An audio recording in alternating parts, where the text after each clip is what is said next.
Hey guys, welcome back to another news video. It's the segment where I go through all the news sections so that you don't need to read through everything. There's been quite a bit of news in the last week. A lot of transfer news, the Super Rugby news of continuation around in all the countries. Sam Cane being captain of the All Blacks now. There's news coming out of Australia with their administration, and then a new competition coming out of the USA. First thing I want to tell you about a live stream that I'm doing this Friday, 7 o'clock, with Gareth Mason. It's going to be an awesome live stream where we're just going to chat in general, get to know each other. Maybe if you have a couple of questions, you can join in, talk about that. And then we're obviously going to talk a lot about rugby and relate everything back to rugby, talk about where our love for rugby comes from, and then talk about where the competitions are going, our thoughts about it, all that type of stuff. If you want to join in that conversation, 7 o'clock on Friday, this Friday. So, first bit of news for this week, coming out of New Zealand's Super Rugby competition, the Super Rugby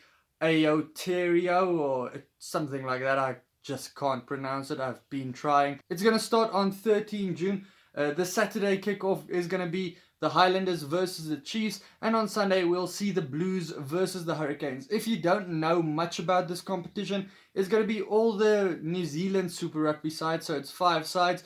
Those 4 including the Crusaders, they're going to be playing in 10 weeks, and it's just going to be the powerhouses of New Zealand going up against each other. Australia, they are also planning a start in basically in July.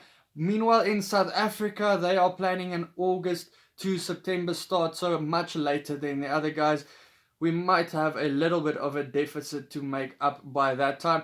This is due to the government restrictions being a lot heavier in South Africa. Plans and contingencies have been given into the government, presenting what the SA Rugby things we can do to get rugby going again, but they say that's going to still take time for government to go through that and decide whether that is fine. With all that though, there's going to be international rugby that's also going to have to shift around the Rugby Championship. They are still planning for August to September, which means it's going to be at the same time when we want to kick off our Super Rugby alternative.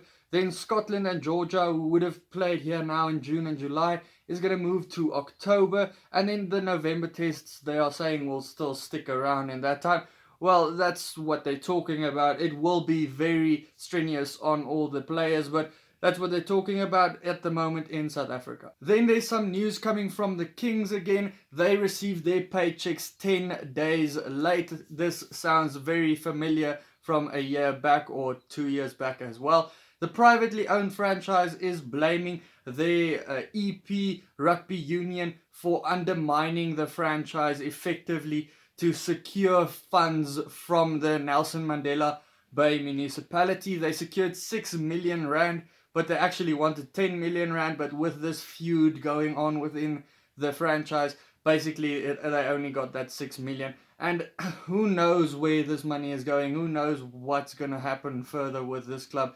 It's just horrible to see them being in this situation once again. Some transfer news coming in. We start with the coaches. Aled Walters, he's moving on from the Springboks conditioning coach to Leicester, and it's just going to be good for them to bring him in, and Rob Taylor as well from Sydney University. This is after they also released 21 players from their side, so they have brought in a lot of change. Remember, if it wasn't for the Saracens being relegated this season with all the drama going on there, they would have been in a relegation spot this year. So change is good for them.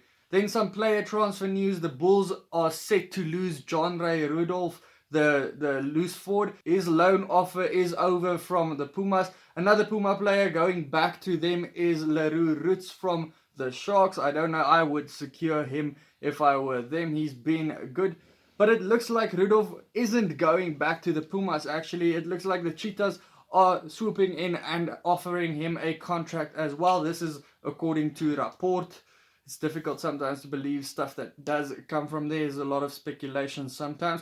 Then the Western Province have assigned 2 youngsters. Cade Voliter, the number 10, who is a prodigy and gonna be very good one day, hopefully. And then Keke Morabe is also coming in. He's also a SA Schools player and a very good loose forward. in my books. Another youngster on the move, Jan-Hendrik Wessels, is going to the Bulls. The 19-year-old is moving from Clermont from France. He is an ex-Grey College boy. He played there last year. They are talking him of the wonder kid, the prop. If you want to see how he does play, he really does not play like a prop. He runs, he busts tackles, he scores a lot of tries actually. So he's coming to them after the Cheetahs could not secure him as well. The Bulls also look to be signing 2 other Cheetahs with Walt Steenkamp and Manjesi, the 2 second rows, joining them. Steenkamp says he wants, or has been reported to saying that he wants White to excel his hopes to become a Springbok one day. So 2 second rows from the Cheetahs, 2 of their best players probably going away as well. This is oddly familiar as well.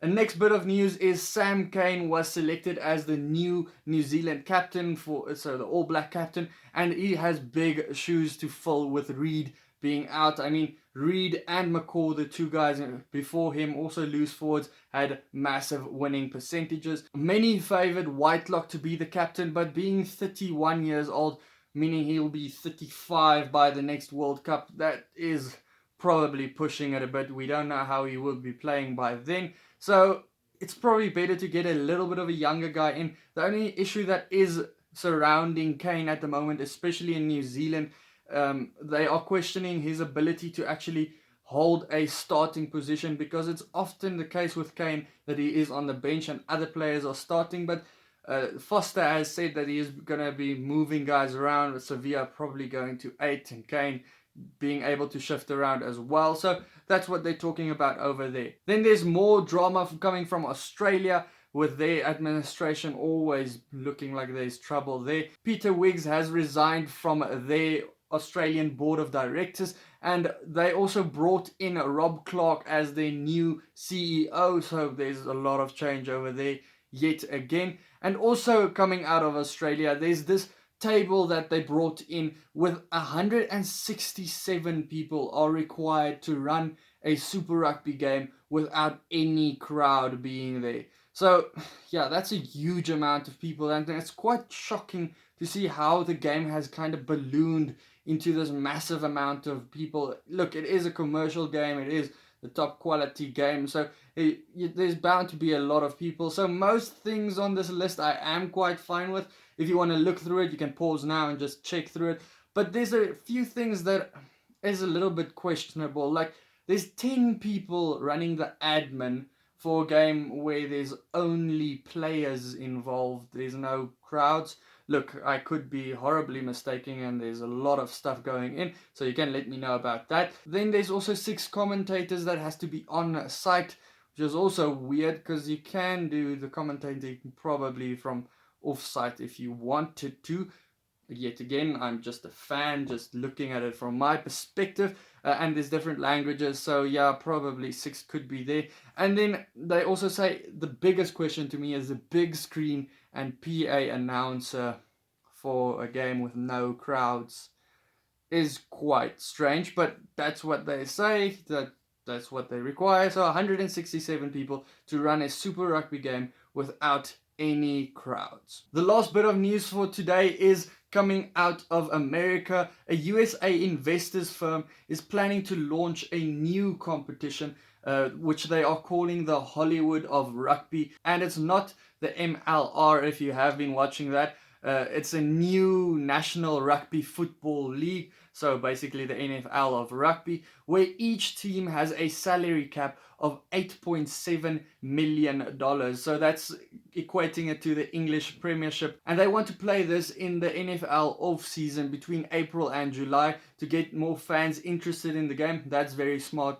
I think to get these guys that love this action-packed sport that they've always watched NFL to kind of substitute that with a different sport. I think that's smart from them. And they are comparing this tournament with the IPL of cricket, where Ben Stokes and AB de Villiers kind of are the stardust amongst the local squads, where most of the squad are local lads, but these guys come and fill in those sides to bring a lot of attention from the outside world. And I think it's a brilliant idea. It's just sad that it's not going to join Major League Rugby. It's kind of a competition in its own, so the domestic players are going to be fighting amongst each other where they should play and all that stuff.